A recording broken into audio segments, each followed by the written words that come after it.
एक छोटी सी कल्पित कहानी। किसान का गन्ने का खेत, भोजन करने जाता और खेत में से गन्ने चोरी हो जाते।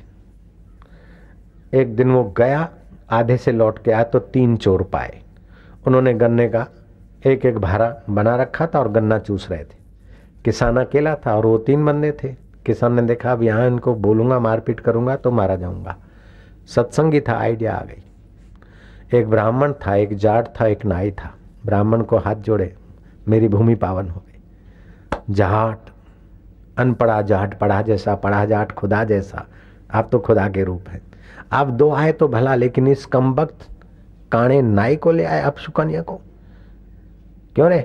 नाई के बच्चे तेरे बाप का है।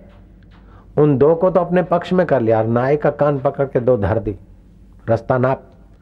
नाई सोचता है कि उन्होंने भी लिया, उनको तो कुछ नहीं किया, मेरे को डांटते हुए करते। बोले तू भाग इधर से, उनका जो होगा बाद में, तू जा। उसको दूर भगा दिया। फिर ब्राह्मण को कहा कि आपने तो भूमि पवित्र के भू देवता हो, धरती के देवता, लेकिन ये जाट के बच्चे को अट्टा कट्टा और ये चोरी करे। आपने तो ली तो मैं मानूंगा दक्षिणा, लेकिन ये हरामजादा दिन रात मेहनत हम करो और ये ले जाए, क्यों रे जाट के बच्चे? दे दिए 1-2 उसको और रवाना किया। जाट बोलता बमनिया छूट गया, हमको लगे। बोले तू तो जा, बड़ा आया। फिर ब्राह्मण को कंधा पकड़ के हिलाया, क्यों रे बमटा के बच्चे, जरा सा संकल्प कराते हो तो दक्षिणा धरो। मंगलम भगवानम मंगलम गरुड़ ध्वज वर कन्या भरो खूब भरो, दक्षिणा धरो चाहे मरो चाहे भरो। और ब्राह्मण का जीवन तो सात्विक है, सज्जनता, और तू चोरी का धंधा करता, शर्म नहीं आती? धड़ा उसको रवाना कर दिया। क्यों कि ये तीनों चोर थे, खेत की संपत्ति चुरा रहे थे। ऐसे चोर तुम्हारे पास भी है। उनके तो गन्ने की संपत्ति थी और तुम्हारे आत्यंतिक परमेश्वर सुख, मुक्ति के सुख की संपत्ति कभी तामसी, कभी राजसी, कभी सात्विक वृत्तियां चुराती है। तुम सात्विक को पहले पुलसन लगाओ, राजस को थामो और तामस को भगाओ, फिर राजस को भगाओ, फिर सात्विक को भी बोले तू भी जा, अब तो मैं भला और मेरा प्रभु भला। तो तामसी वृत्ति है। आप लोगों के बीच कोई होंगे जो तामसी वृत्ति के शिकार बन जाते होंगे, पान मसाला खाते होंगे। अब पान मसाला क्या दुर्गुण आपने समझ लिया। ये खतरे से खाली नहीं, चांदे पड़ जाते हैं। और ऑपरेशन अन्न नली के साथ ही श्वास नली है, तो ऑपरेशन खतरे से खाली नहीं। अब पान मसाले की आदत पड़ गई हो तो 100 ग्राम सौंफ, 10-5 ग्राम अजवाइन, 2 नींबू निचो दो, जरा सा सेंधव मिला दो, तवे पे सेक दो। जब भी ये तामसी सुख लेने की इच्छा हो तो आप राजसी जायका ले ले, अथवा तो आंवले के टुकड़े करके उसमें नमक विमक मिलाकर सुखा दो घर में। जब जरूरत पड़ी तो आंवले का टुकड़ा चूसो, अथवा आंवले की कैडबरियाँ बनती है, आंवले उबाल दिए, फिर उनको टुकड़े टुकड़े कर दिए, उन पर बूरा छांट दिया, वो सूखते जाएंगे। जब जरूरत पड़ी वो मीठा आंवला लो, अथवा खारा आंवला लो, अथवा तो सौंफ का मिश्रण लो। तो तामसी पान मसाले को निकालने के लिए आप राजसी जायका ले लो। जो ऐसी हिम्मत करने का वचन देते हैं वे हाथ ऊपर करो। मैं शंखनाद करके आपके वचन को पुष्टि का भाव देता हूं। आज से पान मसाला और तामसी आकर्षण छूटा।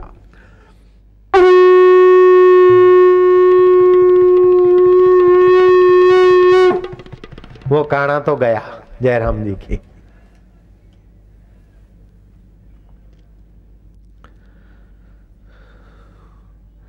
जब तक आत्यंतिक सुख में स्थिति नहीं होती तब तक मन हमको भटकाता है। ऐसा ऐसा हो जाए तो हम सुखी हो जाएंगे। कोई हाल मस्त, कोई माल मस्त, कोई तूती मैना सुए में, कोई खान मस्त। बढ़िया खाना मिला, क्या हाल है? क्या रे आज तो मस्त है लेकिन खाने के कारण तू मस्त है, अपने अंदर की मस्ती को नहीं जाना। कोई हाल मस्त, कोई माल मस्त, कोई खान मस्त, कोई पान मस्त, कोई राग रगिनी दोहे में अच्छे राग आलाप लिए, अच्छी रागिनियां उत्पन्न हो गए, क्या हाल है गायक, अरे क्या बहुत मजा आया। और मेरी पिक्चर उतरी, बाबा जी फलानी फलानी पिक्चर में मैंने काम किया, प्लीज टाइम मिले तो जरा देख लेना। मैं उनको हाँ बोलता हूं, लेकिन आज तक देखी नहीं मैंने। कोई हाल मस्त, कोई माल मस्त, कोई तूती मैना सुए में, कोई खान मस्त पहरान मस्त, कोई राग रगीनी दोहे में, कोई अकल मस्त,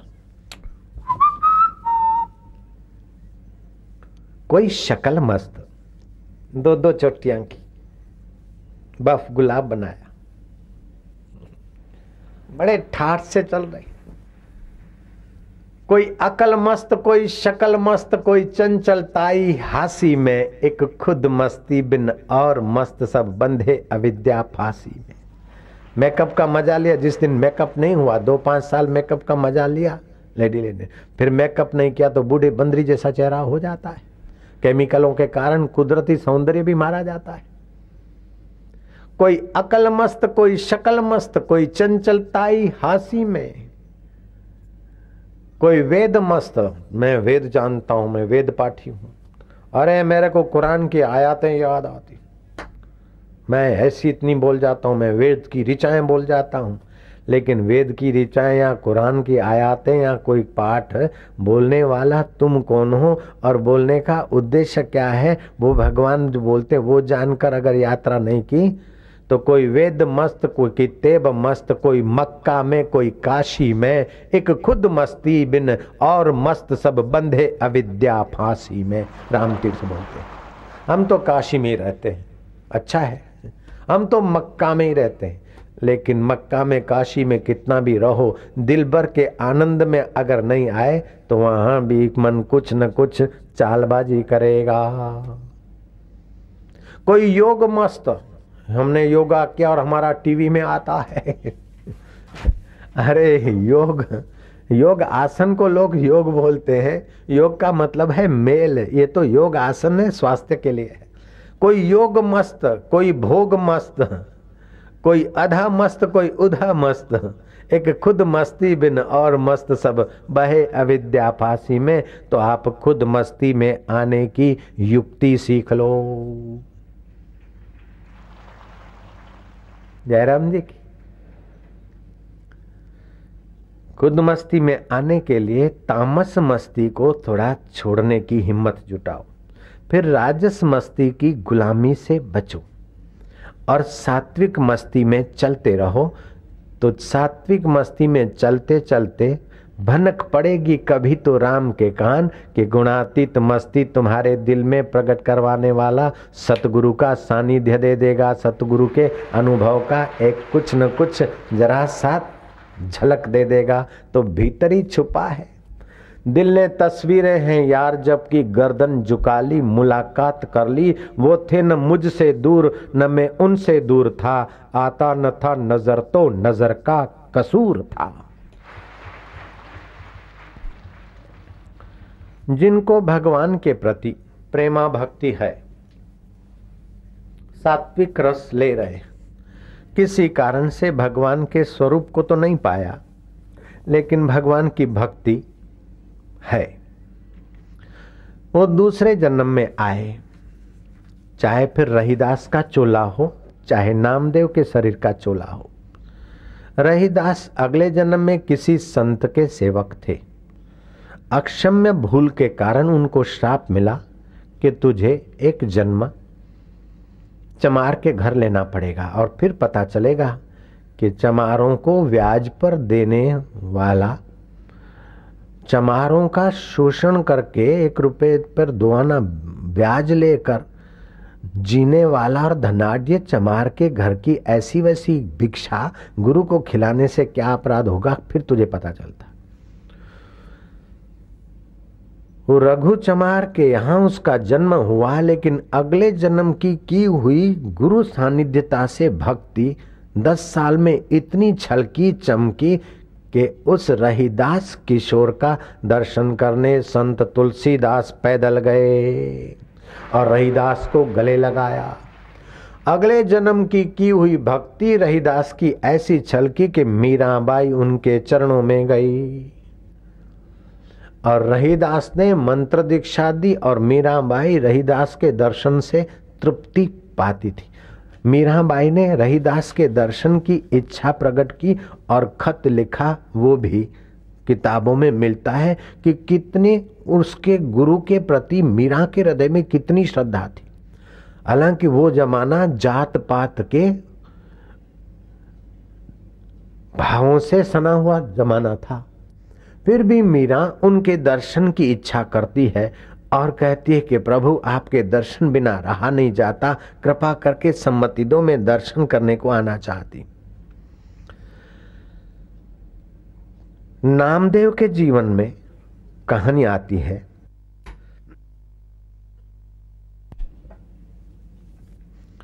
कि नामदेव का मन विट्ठल विट्ठल में लगा तो उसके पिता को डर लगा कि ये छोकरा भगत बन जाएगा, साधु बन जाएगा, फिर कैसे गुजारा होगा। बाप ने थोड़ा टोका और धंधा रोटी कमाने के लिए बाप ने बाध्य किया। तो अब धंधा शुरू करवाने के लिए पिताश्री ने नामदेव को कुछ पैसे देकर कपीड़ा कपड़ा खरीदवाया और कपड़े का गठरा लेकर बाजार में दूसरे बेचने वालों के साथ भेजा। नामदेव बाजार में अपना गट्ठर रख के कपड़े के नंग, कपड़े के पीस खोलकर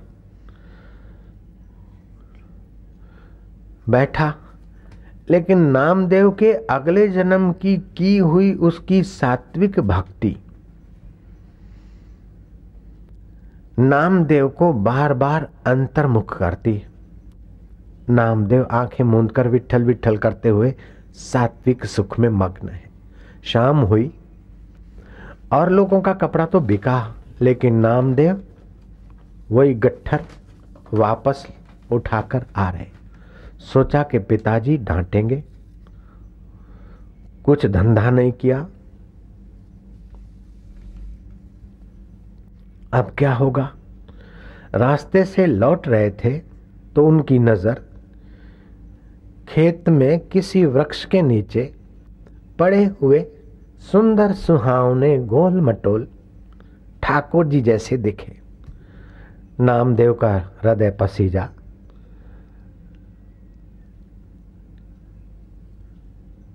देखा कि इस ठंड में ठुठर रहे भगवान।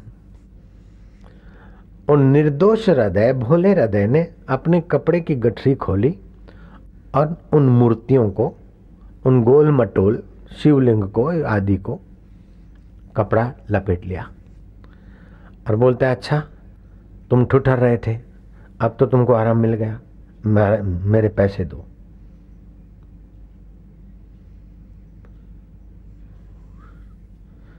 मेरे दामा सेठ पिता, नहीं तो मेरे को डांटेंगे, पैसे दे दो। अब पत्थर की मूर्तियां पैसे कहां से लाती। नामदेव गिड़गिड़ाया, आखिर कहा कि अच्छा अभी नहीं है तो अगले हफ्ते में आऊंगा ना बाजार में, तो पैसे तैयार रखना। अगले हफ्ते पिता गए, पिता के पास। पिता ने कहा कितने का बिका? बोले कपड़ा तो बिक गया, पैसे कुछ आए? बोले पैसे अगले हफ्ता देंगे वो लोग। पिता ने इंतजार किया, अगले हफ्ते बेटा पैसा लाएगा। ये अगले हफ्ते आते हैं, मूर्ति जी से कहते हैं लाओ पैसा, लाओ पैसा। अब मूर्ति पैसा कहां से दे? आखिर पिता को क्या बताऊंगा। उठाई वो गोल मटोल प्रतिमा और पिता के पास आए कि ये ठुठर रहे थे, इनको कपड़ा दिया, अब तो कपड़ा भी गायब कर दिया और पैसे भी नहीं देते, इन्हीं को दिया। नामदेव के पिता नामा सेठ ने नामदेव को डांटते हुए वो पत्थर को पटक दिया नामदेव की ओर। नामदेव घबराया कि विठल देखो तुमको भी लग रहा है और मेरे पिताजी। अंतरात्मा ने आवाज दिया कि नामदेव घबरा मत, तेरा बाल बांका कोई नहीं कर सकेगा, तू मेरा है मैं तेरा हूं। देखते देखते वो पत्थर सोने का हो गया। पिताजी दंग रह गए और नगर में बिजली की नाई ये बात फैली। जिसका खेत था और जहां से ये पत्थर उठा के लाए, वो जमींदार आया कि ये तो मेरे खेत का पत्थर था, वही सोना बना है, तो ये मेरा है। तो नामदेव ने कहा तो फिर तुम्हारा है तो तुम्हारे इस भगवान ने मेरे कपड़े पहरे, तो तुम मेरे कपड़े के पैसे पूरे करो मेरे पिता को, तो मैं बोलता हूं दे देंगे। उस जमींदार से पैसे दिलवा दिए पिता को, और जमींदार वो स्वर्ण का भगवान लिए जा रहे, और घर में गए तो पत्थर। भगवान की सत्ता कर्तुम शक्यम अकर्तुम शक्यम अन्यथा कर्तुम में भगवान की लीला समर्थ है, भगवान समर्थ है, इस बात को याद रखना चाहिए। वह किसान आया कि सोने के भगवान तुम्हारे पत्थर के बन गए। बोले अब हम क्या करें, लो ये रखो पत्थर अपने पास। वो पत्थर समझकर फेंक कर चला गया, लेकिन नामदेव को पत्थर में छुपा हुआ अपना प्रियतम दिखता था। आज भी नामदेव के मंदिर में केशवराज भगवान की प्रतिमा के पूर्व में उस पत्थर को जिस जमींदार ने पत्थर माना था, नामदेव की निगाह में जड़ चेतन में परमेश्वर है।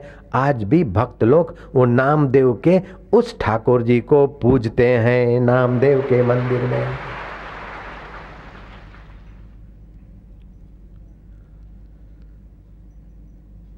तो जो सात्विक सुख लेता है और भगवान पर निर्भर हो जाता है, भगवान नाम पर निर्भर हो जाता है, उसको महने टूने इतनी असर नहीं करती जितनी साधारण लोगों को लगती।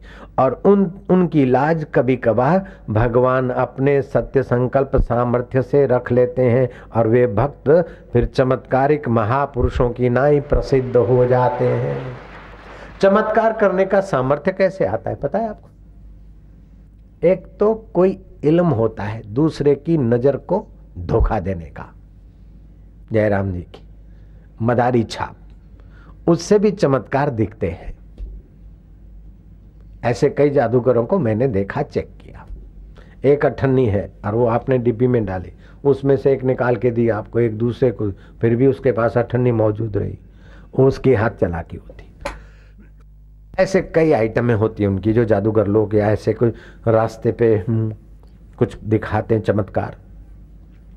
जैसे मदारी ने अपने जंबूरे को लेटा दिया और उसके गले में छुरा भोंक दिया, ऐसा लगता है, होता केमिकल ढुला है, रक्त बह रहा है, चादर ढांक दी, बच्चा छटपटाता है, चादर ढांक दी। अब बेटे तू बता, ये बाबू साहब के जेब में जो नोट है, नोट तो 100 रुपए की, उसका नंबर तू बता। और वो उस लड़के ने नोट का नंबर देखा नहीं है, वो नंबर बिल्कुल सीरियल नंबर बता देगा। अच्छा, इस बाबूजी की मोटे मोटे हैं, पेट थोड़ा बाहर है, और रणछोड़ इसका नाम है। ये रणछोड़ बाबू मुंबई के, इनकी 50 की नोट का नंबर क्या है? वो बोलेगा GLL 100 2690 13 से के पीछे 2 और 2 के पीछे 1 मिंडी और 1 का है, बिल्कुल वो नंबर दिखेगा। तो वो जादूगर दिखाएगा कि ये सारा नंबर कैसे जानता है, कि उसकी छाती पे कुछ तावीज रख दिए थे। आपके जीवन में भी कभी मुकदमा हो, मुसीबत हो, या किसी के मन में क्या है, क्या कैसा है, ये जानना है, तो इस तावीज को अपनी छाती पर रखकर अगरबत्ती करना बाबूजी, और मालिक को प्रार्थना करना, और आपको भी ये रहस्य जानने की कला आ जाएगी। फिर वो तावीज 10-10 20-20 रुपए में, 5-5 रुपए में, जैसा मदारी बिकेगा, और लोग ले जाएंगे, अगरबत्ती करेंगे, छाती पे रखेंगे, कुछ नोट तो क्या चवन्नी का भी नंबर नहीं दिखेगा। फिर भी वो चमत्कार तो था, क्या था? पोस्ट हिप्नोटिज्म था। अपने जंबूरे को मैं जो देखूंगा तुझे दिखेगा, मैं जो देखूंगा तुझे दिखेगा, तुझे दिखेगा तुझे दिखेगा, तुझे दिखेगा। ऐसी ट्रेनिंग देते देते देते उसके अचेतन मन को अपने अचेतन मन के साथ एकाकार कर दिया। फिर अपने अचेतन मन से स्फुरना आता है सचेतन में, और सचेतन का स्फुरना जाता है अचेतन में। अब मदारी ने नोट देखा तो उसके अचेतन मन से स्फुरना हो गई, ये चमत्कार हो गया। वो कोई योगी नहीं है, कोई भगवान के भक्त नहीं है, फिर भी साधारण व्यक्ति न कर सके ऐसे चमत्कार वे लोग करते हैं, सड़कों पे दिखाते हैं। आपके गेहूं के दाने घर के ले आओ, बता देंगे कि आपके घर में घी इतना है, चावल इतने हैं, और फलानी एरिया में आपके घर में फ्रिज है, और इस समय फ्रिज में ऐसा ऐसा माल पड़ा है। इससे उनको रोटी मिलती है और आपको थोड़ा आश्चर्य होता है। बंधन तो दोनों के लिए है, कुछ लोग यूं करके कुछ निकाल देंगे, उनका अपना इल्म होता है। थैंक्स, हम किसी का विरोध नहीं करते, लेकिन भगवान क्या आत्यंतिक सुख पाए बिना ये सब माया का खिलवाड़ मात्र है। इसलिए इन चमत्कारों में ज्यादा आकर्षित नहीं होना चाहिए। अखंडानंद सरस्वती, बंबई में बहुत लोग उनको जानते, वृंदावन वाले अखंडानंद सरस्वती। वे एक चमत्कारी साधु के पास गए। आप जो चाहो आकाश में हाथ घुमा देंगे और आपकी मनचाही चीज थोड़ी देर में दे देंगे। विवेकानंद भी ऐसे एक पुरुष के पास गए थे, और विवेकानंद की प्रसिद्धि सुनकर ऐसे पुरुष ने जो भी मांगा विवेकानंद ने वो दिया, और उस हाल का एक कोना ढेर लग गया। बेमौसम के फल, बेमौसम की सब्जियां, और उस गांव में उस इलाके में मिठाइयां न मिले ऐसी और प्रांत की मिठाइयां जो जो उन्होंने विवेकानंद ने मांगा वो इकट्ठा उन्होंने दिया। विवेकानंद लिखते हैं कि ये दूसरों को प्रभावित करने के लिए एक प्रकार की उपासना साधना है, लेकिन इससे सत्य का कोई खास नजीक का संबंध नहीं है। अखंडानंद ऐसे बाबा के पास गए, साथ में 9 साधुओं को ले गए, और रात को 10 बजे। क्यों महाराज, आप तो बड़े प्रसिद्ध संत आए, कहिए कैसा? भोजन हो गया? अब मैं अखंडानंद की भाषा में बोलूंगा। हम लोगों ने कहा बाबा जी भोजन तो आपके पास करने के लिए हम साधु लोग आए। तो अच्छा महाराज क्या खाओगे? अरे आज तो सोच के गए थे ऐसा मांगेंगे कि वो ला न सके अपने प्रेतों के द्वारा या अपनी विद्या के द्वारा। हमने सभी ने कहा कि अभी तो हमको 10 बजे हैं और तो कुछ नहीं, खाली मालपुए खाने की इच्छा है। बोले वाह गुरु, रात को 10 बजे मालपुए हैं, अच्छा ठीक है। उसने हमको बातों में लगाया, हमको मन आशाराम को नहीं, मैं अखंडानंद की भाषा में बोल रहा हूं। उसने हमको बातों में लगाया, ये अखंडानंद जी बोल रहे मानो। और देखते ही देखते उसने अपने दोनों हाथ आकाश में यूं घुमाए और उनके हाथ में तसला आया, और 10 आदमी खा सके उतने मालपुए थे। हमने अपनी आंखों से मालपुए देखे, हाथों से उठाए और मुंह से चबाए, खाए, स्वाद भी आया, पेट भी भरा और नींद भी आई। मिसमैरेजिम नहीं था, कल्पित मालपुए नहीं थे, हमने खाए।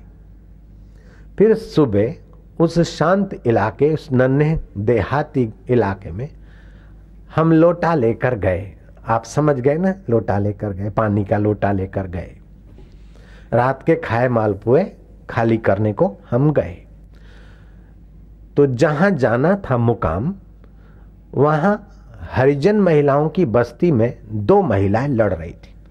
एक बोलती कि तेरे पास क्या जादू है कि मेरे घर की कोई चीज आती और तुझे पता लग जाता है।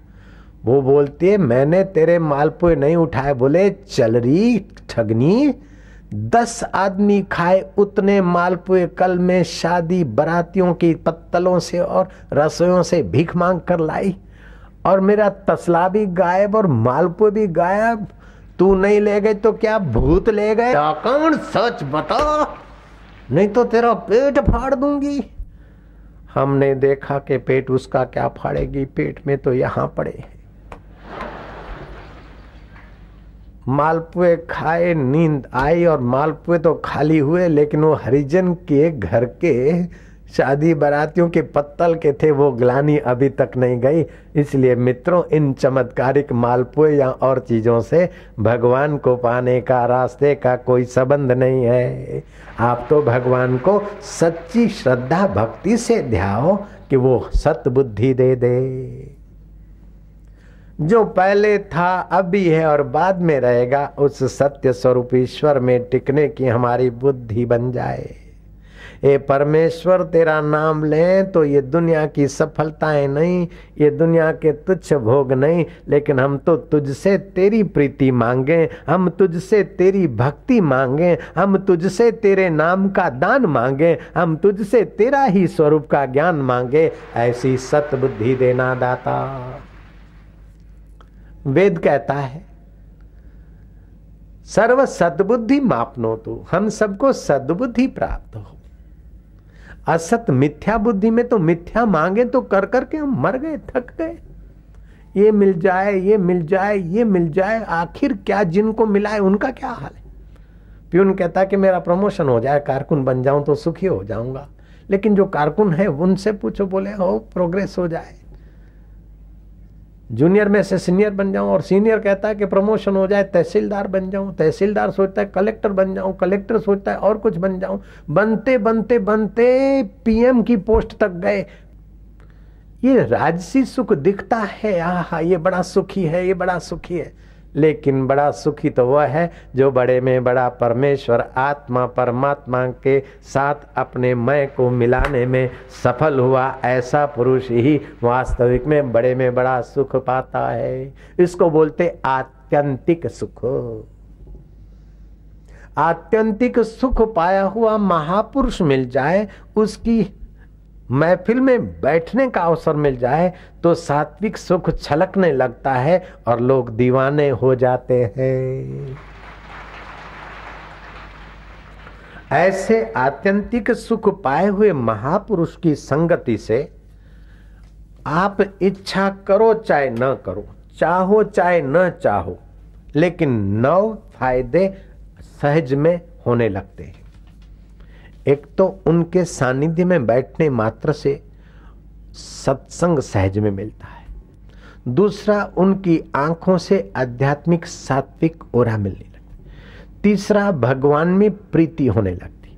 चौथा, भगवान के नाम की महिमा समझने में आती। पांचवा, संसार की आसक्ति कम होने लगती है। छठा, भगवत रस पाने की क्षमताएं बढ़ने लगती हैं। सातवां, भगवत के अस्तित्व में बुद्धि और मन संदेह रहित होने लगता है। आठवां, भगवत कृपा आकर्षणी भक्ति आ जाती है। और नौवां, भगवान देर सबेर मिला देती है भक्ति महारानी।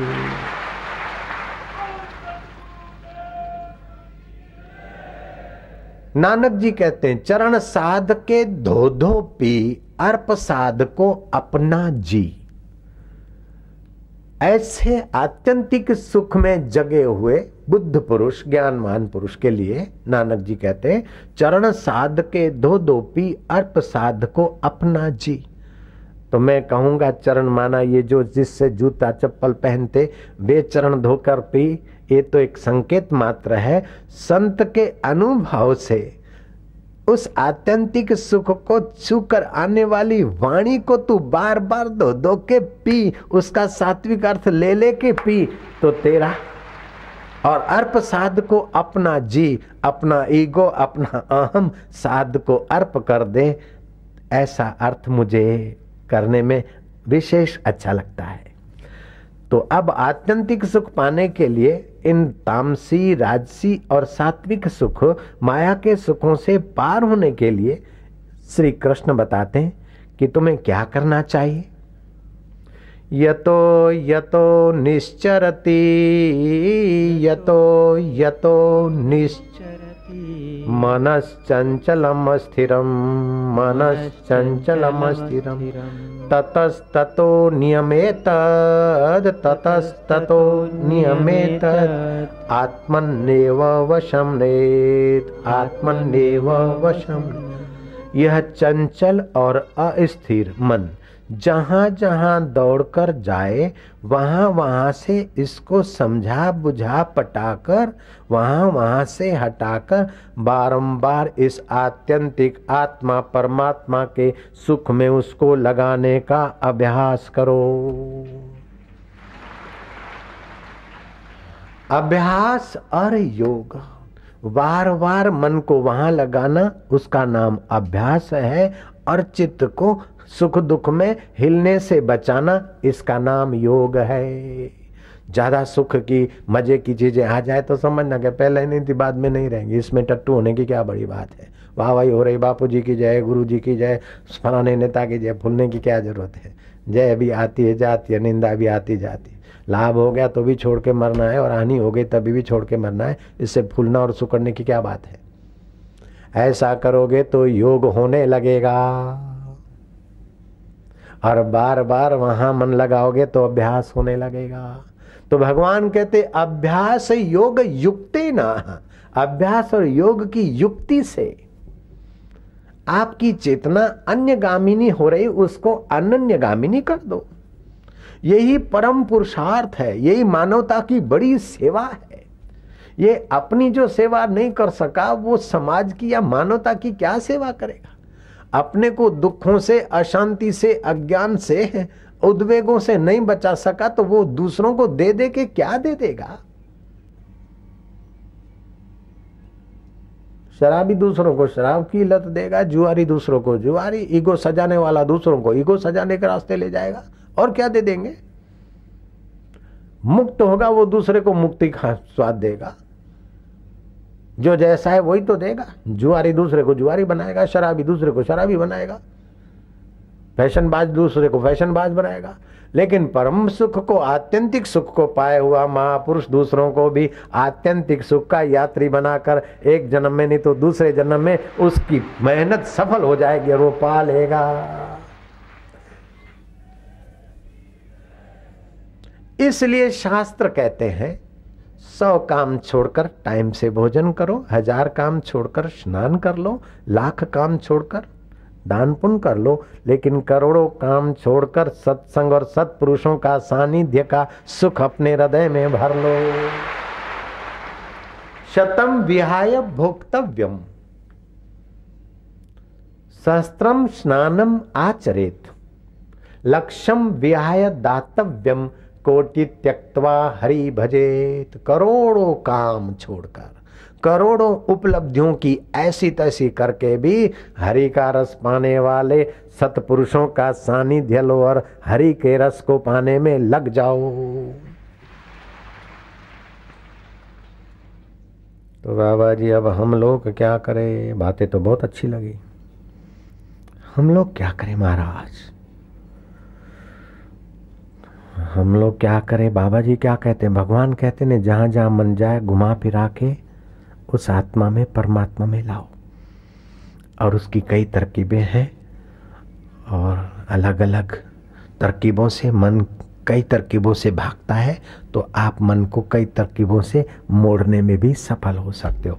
और 1-2 बार उसको थोड़ा सा सुख, सात्विक सुख की थोड़ी झलक देने वाले संतों की महफिल में, ध्यान योग शिविर में ले जाते हो, तो जैसे दारू वाला दारू की आदत में लग जाता है, पान मसाले में लग जाता है, समझते हुए भी हानि करता है, ऐसे भक्त को जब भगवत सुख, आत्यंतिक सुख की झलकें मिलती है तो फिर बार बार मन बार बार उधर आते आते फिर स्थिति पा लेता है और कल्याण हो जाता है।